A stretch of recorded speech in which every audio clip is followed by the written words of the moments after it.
And so I think it's important that you understand the clinical trial process.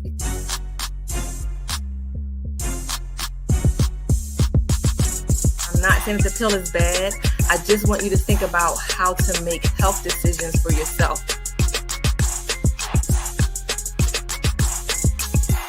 You want to be especially vigilant, especially staying on top of it. Once I got the information I needed, I started to move in that direction about how to make health decisions for yourself. In your mind, what would you say to brothers that's not vaccinated or just people in general? I'm glad to hear you are protected, and thanks for being so honest here on Keeping It 100, because that's what we do. Hey, welcome to Keeping It 100, where we have these open and honest conversations that make sure you have the information you need to make good health decisions. I'm your host, Dr. Kristin Motley, and as always, we have a really good show in store for you today. Now, usually I would bring in the street practitioner, but he is tied up at work, so I'm going to bring in the real practitioner, Dr. Tyan Thomas. Big shoes to fill. Thanks for being available to come from behind the scenes. So now you on double duty. I'm sorry for putting you on double duty. I can't do double duty. I'm not that good. I got it. Just apologies in advance if it's taking longer to usually get the stuff to the audience. Apologies because I'm double dutying it today. All good. Thanks for coming on. What you up to today? So I see you on campus. I have a small group teaching stuff. The students are learning to do blood pressures, so I get to watch students fumble around with their stethoscope and all that good stuff. So, but you got to start somewhere. You got to be a learner at some point. So that's supposed to be my day, just relearning about how to do blood pressures. Awesome. Well, teach the children. They are our future. Yes, they are. Whitney said. So I'm on campus today too, but I want to talk a little bit about this weekend. I had the very honor and privilege to take a busload of kids from Chester to York, Pennsylvania, to the Black Men in White Coats Youth Summit.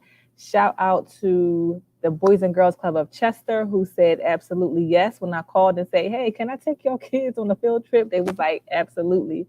Shout out to the Southeastern Pennsylvania Area Health Education Center, who said we will absolutely pay for this trip, whatever it costs. Just let us know and we will support it. So thanks, Kristin Pilot, who's the executive director there, for helping making this happen. And to everyone involved, WellSpan, the Pennsylvania Medical Society Foundation, all the partners, all the physicians, the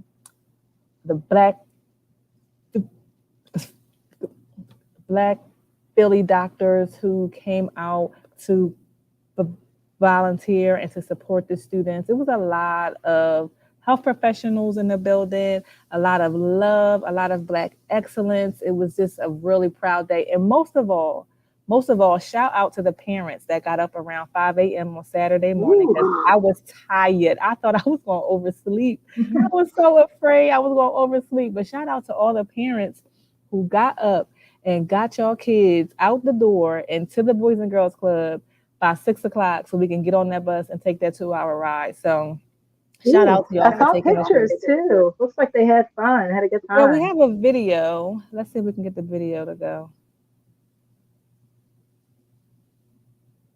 Cue in the video.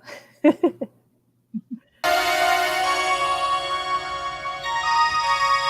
my heart. Damn. 1, 2, 3, 4, 5. MC, make another hit. This ain't what you want. Project, this ain't what you want. This ain't what you want.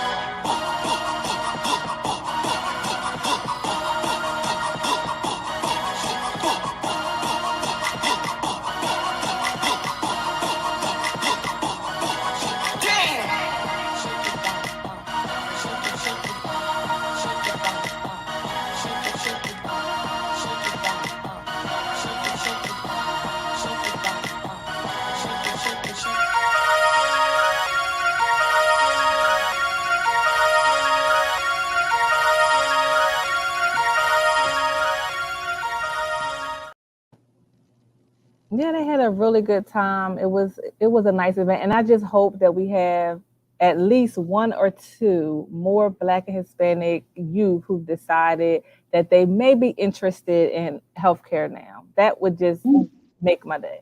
So I did do a survey, a pre and a post, like a true academician would. So we're going to get those results analyzed and see if we made any difference, any impact at all. But I'm really Proud of you, Dr. Motley. Proud of oh, you. thank you, thank you. I've learned from the best.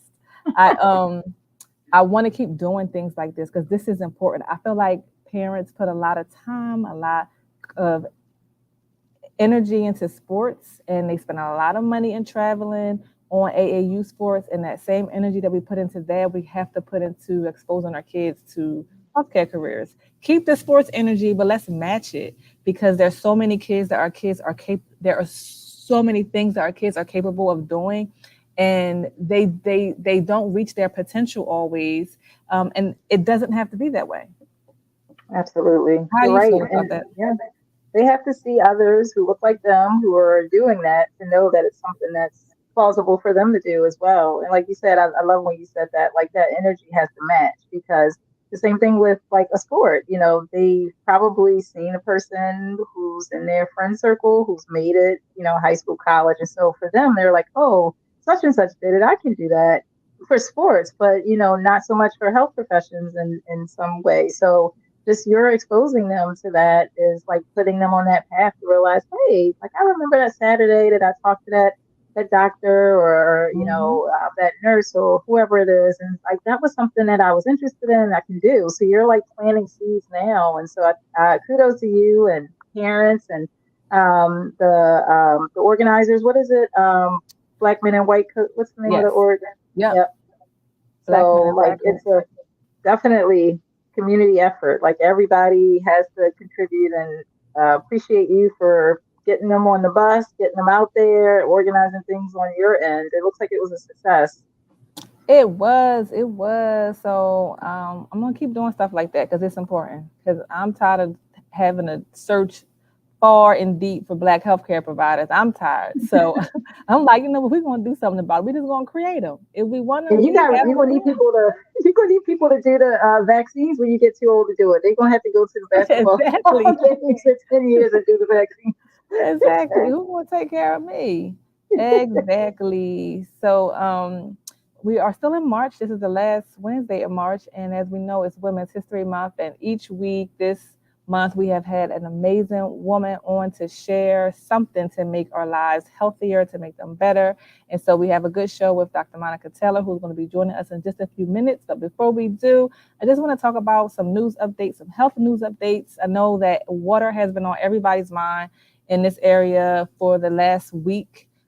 Specifically, I want to mention that the city of Chester put out a statement to let the residents know that Chester Water Authority customers do not have to worry about the leak that happened that affects the water in Philadelphia and the surrounding areas because their water comes from a completely different source. So if you're from Chester, you do not have to worry about that leak because your water comes from a completely different source, not the Delaware River.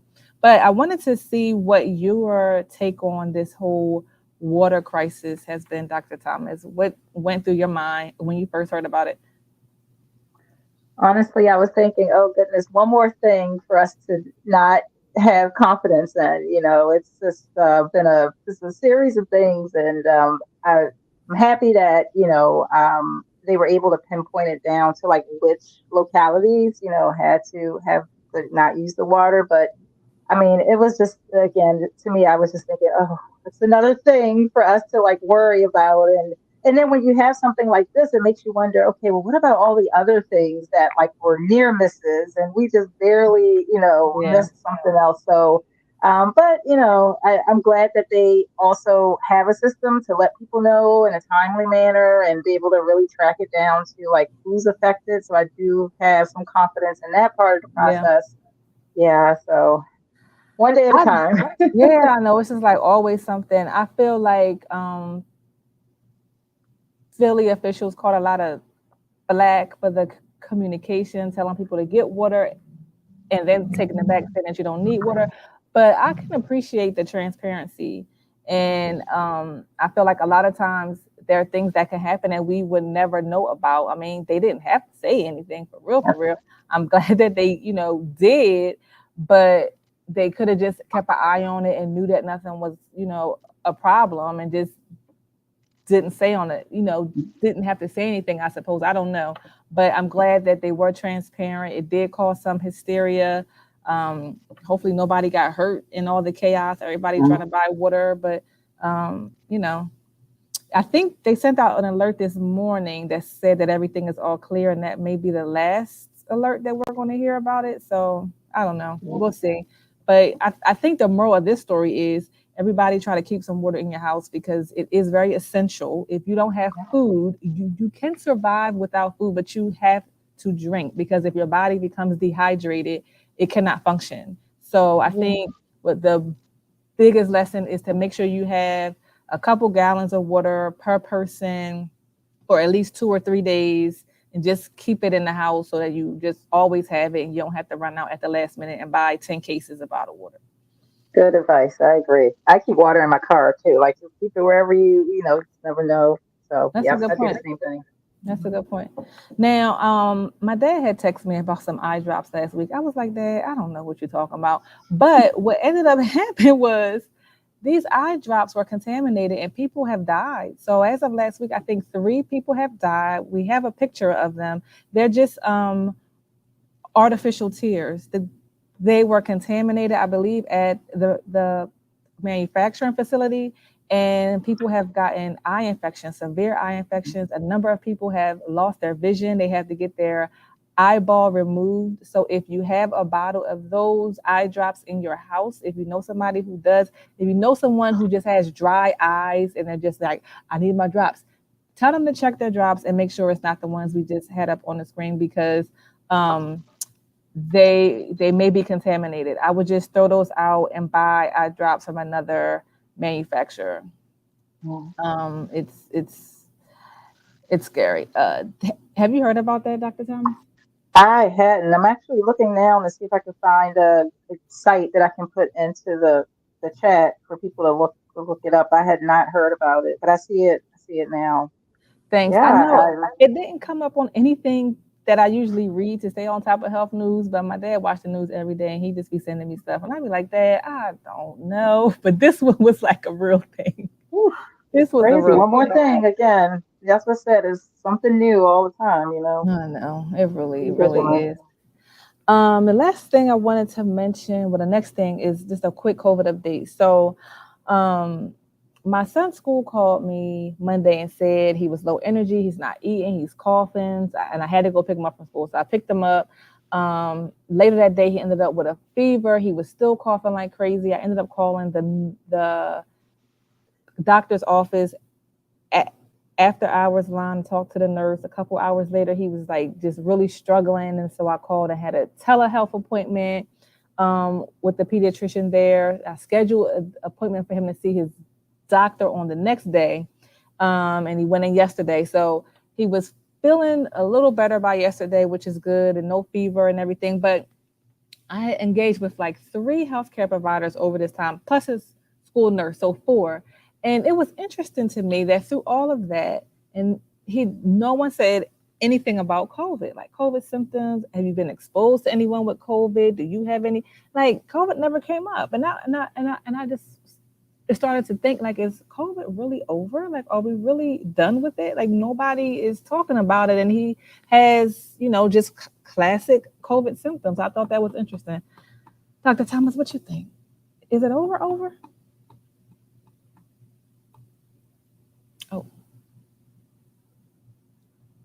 Oh, she can't hear me. All right. So I don't know what is happening, but I would say that I know a few people that had COVID within the last few weeks, so it's not over. And I just want to reiterate that long COVID is real. So even if you had COVID and you survived, if you haven't had COVID yet, if you are not vaccinated and updated on your boosters, I am encouraging you to do so because long COVID is a real thing. I was reading an article last week and it talked about the risk factors for people to have those long symptoms that don't go away for weeks or months or years in some people. And so we don't want that to happen to you, but here are the risk factors. And so if you are female, you have a higher risk of having long COVID. If you are 40 years old and over, you have the higher risk of long COVID. If you're obese, if you smoke, if you have any other chronic health condition, like lung diseases, such as COPD, if you have like diabetes, kidney disease, heart disease, all these things increase your risk. And if you have more than one of these things together, you are at even higher risk. So please make sure if you are not vaccinated, you get the COVID vaccine, because it has been shown to decrease your risk of long COVID. And that is just with the two original doses. You still get good protection against long COVID. So please, people, get updated on your vaccines, because we have a couple weeks left and the government is not going to be paying for these. They won't. I don't know how long the organizations that already have some that will be available, but there won't be any like new free government doses coming in. So get covered while you can. Can you hear me? I can hear you. Sorry. I think when I went to the Facebook page, it knocked me off of here. So sorry about that. Yeah. But I heard the gist. So no questions about COVID exposure or anything during the encounters, huh? I'm just like, maybe COVID is just over. Okay. I don't know. Don't speak about it and it goes away, right? Yeah, exactly. But listen, we don't need any government officials or anyone else to tell us, that this thing is real and that it's here and that it's killing us, because we've seen it with our own eyes. So use your own common sense and just do what you can do to stay protected, because they can't talk about it forever. I can talk about it forever, but they can't talk about it forever. So make sure y'all protected. And the last thing I want to mention is that Medicaid renewal is up April 1st. So remember, your renewals are due starting April 1st. So if you have Medicaid and haven't submitted any paperwork in the last 2-3 years, it was all good. All that is coming to an end as of April 1st. So make sure you get your renewal paperwork in when they reach out to you. And the most important thing is that make sure they have your current information, that they know your current address, your current phone number, so that they can mail you what they need and contact you, and you don't miss deadlines and lose your coverage. I have some numbers to share. If you're in Pennsylvania, you need to update your information with the state. Call 877-395-8930. 877-395-8930 if you're in Pennsylvania. If you're in Delaware, 302-571-4900. Delaware is 302-571-4900. And if you are in New Jersey, it's 800-701-0710, 800-701-0710. So I'm going to put those in the chat for you, Dr. Thomas, so you can pop them over. Yeah, I don't want to get knocked up. I got you. Get kicked off again. So make sure they have your contact information so you can get what you need to get your renewals, because they will be starting April 1st, which is just a few days away. So now it is time to bring in our very, very, very special guest, Dr. Monica Taylor. Now, hey, Dr. Taylor. Hello, everyone. Thanks for being here. Now, I asked Dr. Taylor to send, a couple sentences about herself so I can do a proper introduction. And she said that she is a mother of 3, chair of Delaware County Council, university professor, and community leader. And I was like, why did she send me this for her bio? Now she know I got more to say about her than that. So then she gave me some homework. I'm like, now I got to go and find her official bio. So I'm gonna give y'all her official bio. She's trying to outdo me on being humble, but she's not gonna get away with it today. Not today. So I have an abridged version here. So let me read a little bit about what I found when I Googled Dr. Monica Taylor. She is a professor and program director in the Department of Kinesiology at Temple University. Many of you may not know that she's originally from Wilmington, Delaware, and a graduate of the University of Maine, where she earned a bachelor's degree in kinesiology. She received her master's degree from East Stroudsburg University in clinical exercise physiology, specializing in cardiac and pulmonary rehabilitation. Dr. Taylor has worked as a clinical exercise physiologist and a strength and conditioning coach at the United States Military Academy of West Point prior to earning her PhD from the University of Pittsburgh. Now, that's one job right there. Next, she serves as the chair of the Delaware County Council, where she was elected in 2019 to serve a 4-year term, which started in January of 2020. Now, being over county government is a whole big deal. And what's even bigger than the fact that she is over county government and she is the first, the first, the first, the first, the first, the first, the first African American ever to be elected to the Delaware County Council, which is a whole different conversation. This is not a race relation show, so we're not going to go there today, but it's a big, big, big deal. So in the spirit of Women's History Month, thank you, Dr. Taylor, for making history. Yes. All right, I'm not even done yet. The woman is a mom. She has 3 beautiful, really cute little girls. She is a wife. She is involved in career pipeline activities that encourage young people to pursue careers in healthcare. She is just amazing. So it's no surprise that I asked her to join the show for our work-life balance to help our moms just understand how to do it better, because every time I see her, she is always smiling. When you see me, I'm not always smiling. I'm like, I'm tired. I am tired. But she is always smiling. So I was like, we got to get her on the show. I need to know what the secret sauce is, because what she does is incredible and it's impressive and it's always something new. I am like, how does she do this? So Dr. Taylor, let's just start at the beginning. I want to talk a little bit about what is an exercise physiologist? What do you do in that capacity? Because a lot of people may not know. So, an exercise physiologist is really, for me, my specialty is clinical. And so I work with patients who have heart and lung issues for the most part and other chronic diseases. And it's really about helping them rehab and get to the point where they are back to where they were, whether that's after a bypass surgery, after a transplant, after a stent was put in, all of these sort of cardiovascular issues that they may have, and getting them back on their feet. Nice. Okay. So it's like, so is it close to like PT?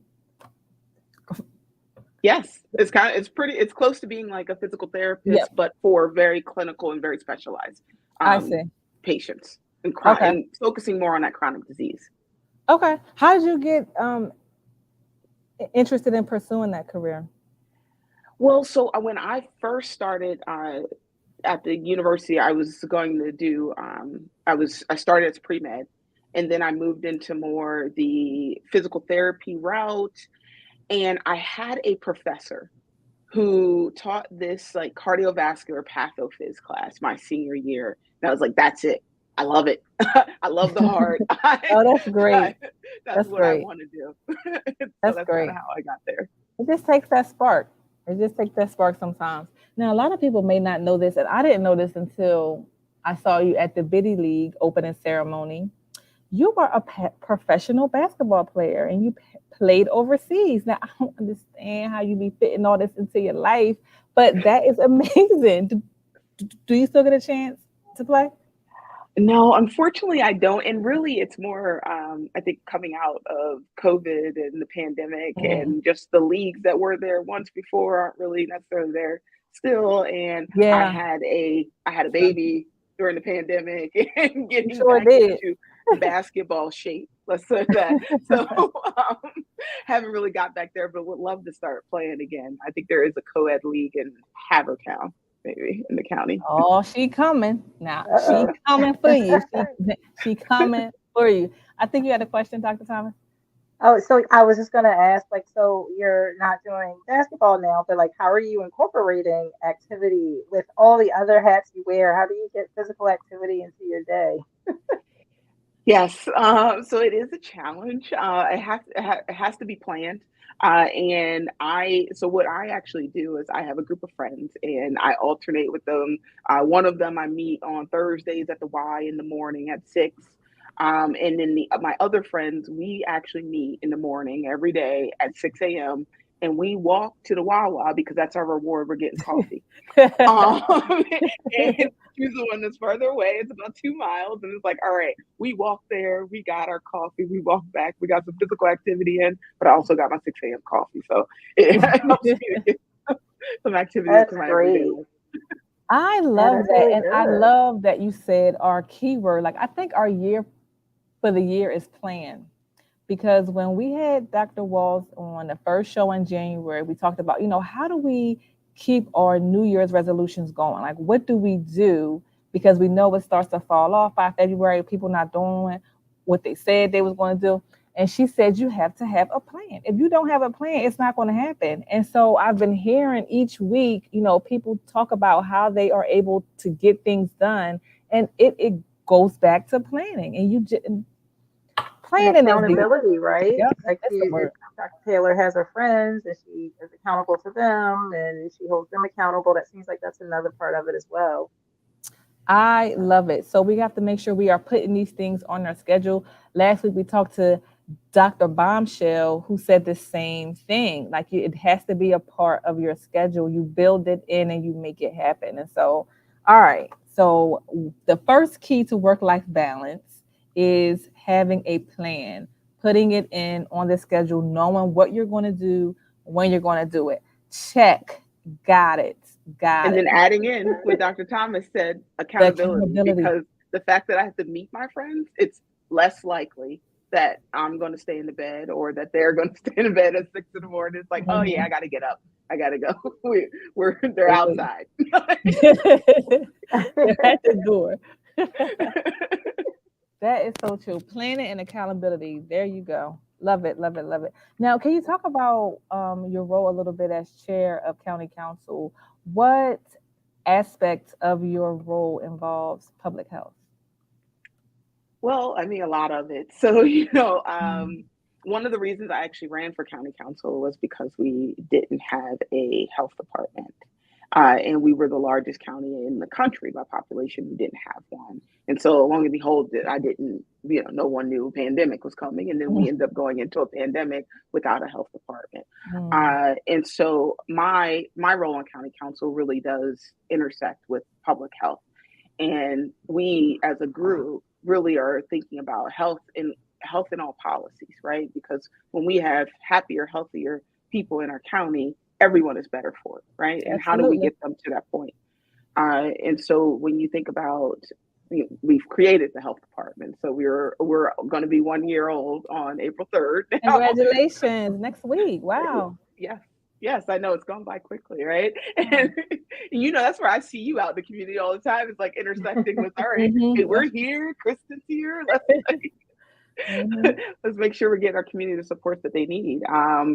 And we've created a centralized food bank, and we're working on housing issues. And now our big push this year is really working on our housing, and housing is such a massive topic. But when you think about it from a health and all policies lens, it's really breaking it down into where's our unhoused population and why are they unhoused? How do we get them into supportive housing? How do we get them into being stable renters and eventually homeowners in our community? What are the wraparound services? What are the social supports that they need around them in order to make them successful? And how do we get them into the mental health supports, the rehab supports, whatever it might be? People are coming into this spectrum in so many different ways and from so many different angles, especially with what has happened to folks in their careers and where they were before the pandemic and throughout the pandemic. It's such a different look. Looking at trying to really something that's near and dear to my heart is women's health, and trying to look at the disparities that exist in Delaware County and how maternal morbidity and mortality rates are so much higher for our Black and Brown communities. And how do we in the county try to combat that? And how do we bring in the stakeholders? Because it's not just about the county government. We have to have everyone on board, right? Rowing in the same direction. Yes. Because it's such a massive problem here and across the country. And so how do we really try to combat that? And so those are some of the two big priorities that we have going into this year. I love that.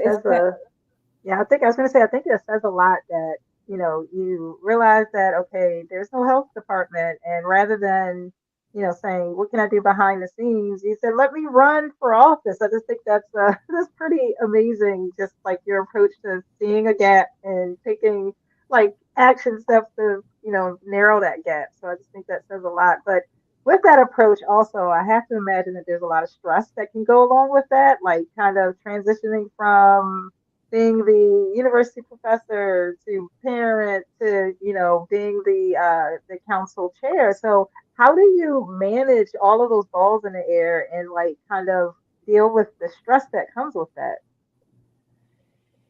Yeah, I mean, I think this is a work in progress, right? I am still really working through like my techniques on how to deal with the stress. And part of it is making sure I get up and do my activity every day, make sure I meet with my friends, because it's not just about the physical activity, it's also about the interaction with my friends, my talking to them about all that's going on in my family or my work life, and them talking with me about what's going on in theirs, right? That's part of it, that's part of the mental health, and just being able to work through that.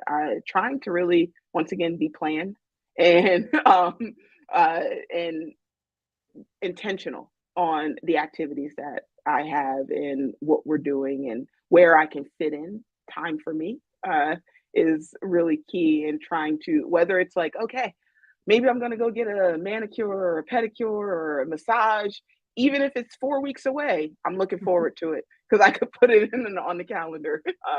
So doing those types of things. That's great. So I'm hearing the social component. So, having some time that you get to spend with your friends is really important to you, and kind of staying grounded in all of these responsibilities, because it is a lot. And I know it is taxing. I know that a few months ago, there was a helicopter crash. And I had turned on the news and I said, Monica on the news talking about a helicopter crash. Like, how? Like, you got to oversee so many different things. And I'm sure it's nonstop. I'm sure it's things that happen that just don't hit the news. And so it's just incredible just to kind of see you move and to take the lead. And just like Dr. Thomas said, you wanted to do this because there was no health department. I would have said, once they get the health department, I'm going to help. That's what I would have said. I would not have said, I'm going to go run for office so I can open up a health department. Like, that's a whole different mindset. That's just incredible. Absolutely incredible. I also wanted to ask, just having to deal with things at home and at work and all the different things you do with, like, how do you stay organized? Do you use a plan, like paper planner? How do you keep it all organized? Or what can we do? And others in your orbit with that too, because you could be all planned, and if everyone else in your life is like not, that can also affect your plan too. That's true. Yes, I joke, and it's like, I don't know what I would do without my calendar, because if I didn't have my calendar like up to date with everything and everywhere I'm supposed to be, I'd be like, I don't know where I'm supposed to go. But I have an amazing team at the county who's able to help with all of my county commitments and really plan them all out. And then I have my husband. He's great. And and we have 3 active girls, very, very active in sports and community activities and Girl Scouts and so on and so forth, right? I know. Listen, so making sure, go ahead. I'm sorry. I was going to say, she told me about a children's golf program that was down in Wilmington, and said, hey, did you sign Bria up? And I was like, I forgot. Remind me next year. So here comes the text next year.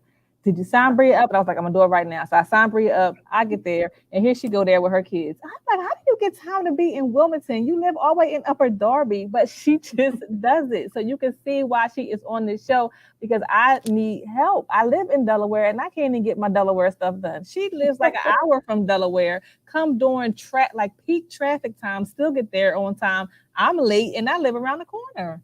Like, how? So your calendar. Gotcha. Yes. It's all about planning, right? Yes. Yes. Got that commute in, and I try to sign up for all of I ask them what they want to do and what we're doing, so I can sign up as early as possible, so I can just put it on the calendar. Like, all right, I signed up for golf 2 months ago, right? And it doesn't start until May. Oh, you did? Oh, I gotta sign Priya up. I forgot. I'll send you the link. Please send me the link. There it is. That was a whole year ago. Wow, that was last spring. Lord, I'll get my life together. It's impressive. It is impressive. So the calendar, and then I like how you said that you asked the girls what they want to do. Yeah, I talk to them just to see, their goals and all what they're into changes and evolves. And my two oldest are like completely opposite and are into different things, and so just seeing, okay, do we like that? We're gonna finish it through for this season, but you did okay. We're not going back to the next season. Okay, I got it. I understand. See what else we're interested in, but they're both really starting to figure out where they are in their space. I mean, the baby's only 2, so she just kind of rules the house and does whatever. And do your girls have a calendar as well? Like, how does that work? Well, like, yes. Keep up. How do they keep up with their responsibilities and classwork and everything? Yes. Well, so it's really interesting because of course, I have all of their items on my calendar, and then my 9-year-old this year just started taking an interest into she has her own little whiteboard in her room, and she puts down each month.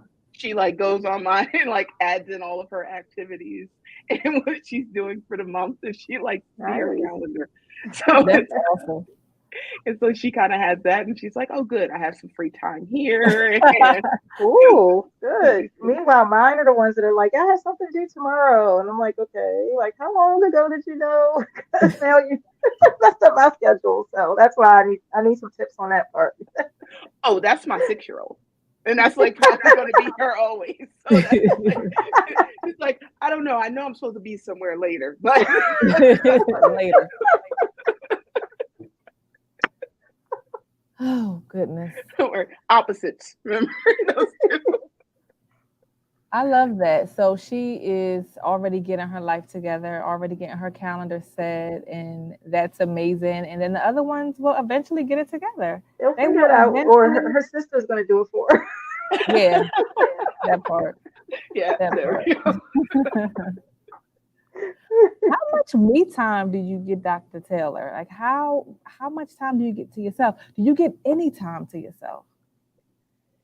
Yeah, it's difficult to get time to myself. I think I have to be inventive about what is me time. To me, what's my space. I like to read books, and so I found that's not going to happen in my time.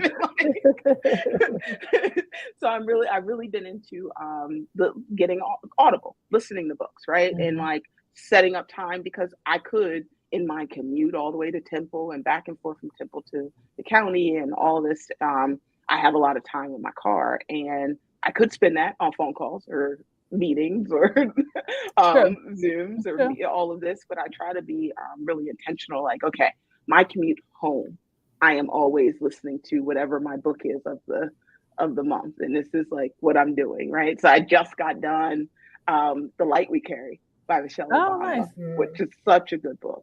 Love it. Of course, I loved her first book. And so just trying to build out that time. So that's nope, I'm not doing any meetings. I'm not doing any phone calls, not answering. I'm just going to listen. That's what I'm going to do. Even though I'm doing something else, I'm driving, but it's still a little bit of time that I have to myself. And then trying to, like I said, plan out those manicures, pedicures, massages, and getting them on. It's maybe once a month.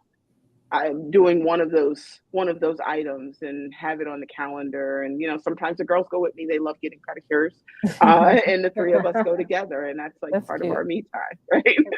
That's really cute. I love that. I like that. I think I'm gonna start doing a once a month thing. I thought about it last week when Dr. Shell was on, but I think I'm hearing it again. So I need to figure out a once a month. I like getting massages. I'm gonna think about a once a month thing. Yeah, and it's Dr. easier to Thomas, you're a plan. busy mom.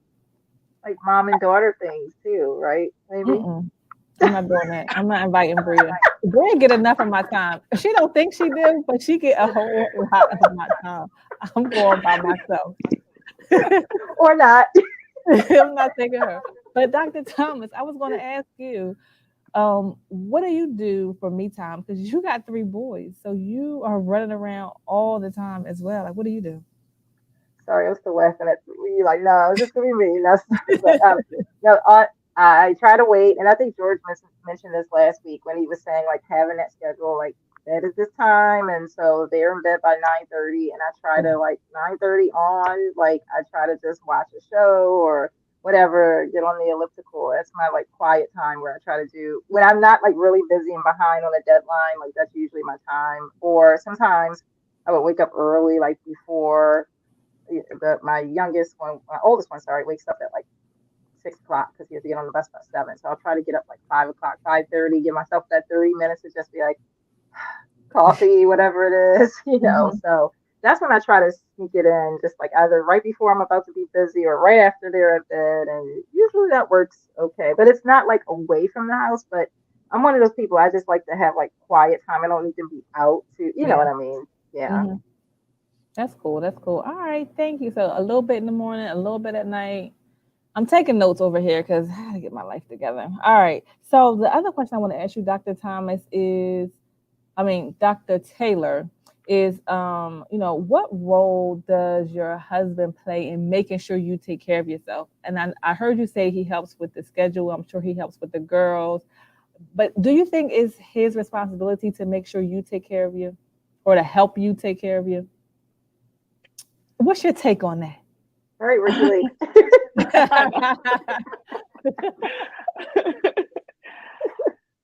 um, yeah, I think that's an interesting question because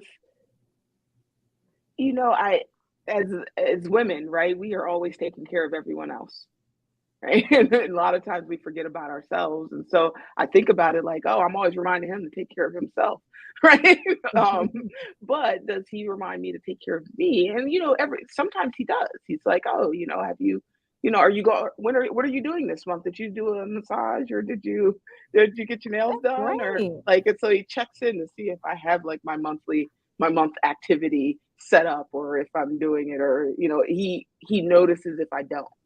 And so I think I'm that's sure he also does. good. He like, is something wrong with you? Did you go get your massage? Because you acting a little crazy around here. That's awesome.